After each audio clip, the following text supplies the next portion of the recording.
জামাতের এমপি আব্দুল্লাহ মোহাম্মদ তাহের সাহেব তিনি গতকাল বলেছেন যে সরকারি দল অর্থাৎ বিএনপি আমাদের সাথে যে ধরনের আচরণ করছে সেটি শেখ হাসিনাও করে নাই।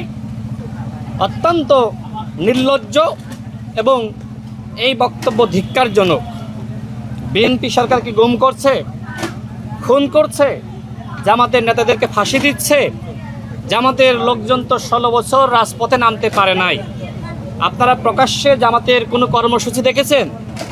তারা হয়তো কিছু সংখ্যক, তারা হয়তো কখনো কখনো মাঠে নেমেছে 2 মিনিট, 3 মিনিট, সর্বোচ্চ 5 মিনিটের কর্মসূচি তারা পালন করেছে। এরপরে পুলিশ আসার আগেই বা আওয়ামী লীগের লোকজন টের পাওয়ার আগেই তাদের প্রোগ্রাম তারা শেষ করে দিয়েছে।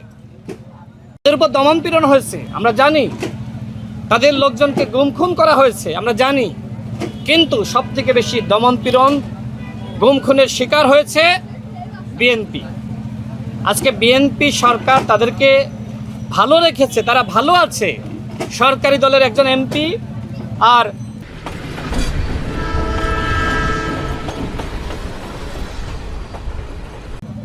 বিরোধী দলের একজন এমপি একই ধরনের সুযোগ সুবিধা ভোগ করছে, জাতীয় সংসদে দাঁড়িয়ে কথা বলার স্বাধীনতা ভোগ করছে। এর বাইরে রাজপথে দাঁড়িয়ে সরকারকে পতনের হুমকি দিচ্ছে। কেউ বলছে 1 মিনিটে, কেউ বলছে 7 দিনে, কেউ বলছে 3 দিনে, কেউ বলছে 16 দিনে। এই যে সেপ্টেম্বর মাসে তারা চট্টগ্রামে লং মার্চ কর্মসূচির ঘোষণা দিয়েছে। জামাতের উপরে যদি দমনপীড়ন করা হতো তাহলে কি তারা এই হুমকি ধামকি দেওয়ার সাহস পেত? এইভাবে কর্মসূচি ঘোষণা করতে পারত? এইভাবে জাতীয় সংসদে তারা এমপি হয়ে কথা বলতে পারত?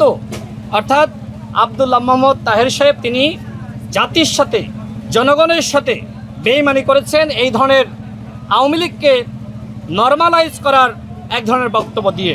আমার কাছে মনে হয় যেহেতু আওয়ামী লীগ ডিসেম্বরে রাজপথে নামবে, শেখ হাসিনা বাংলাদেশে ফিরবে, এ ধরনের একটি ঘোষণা রয়েছে।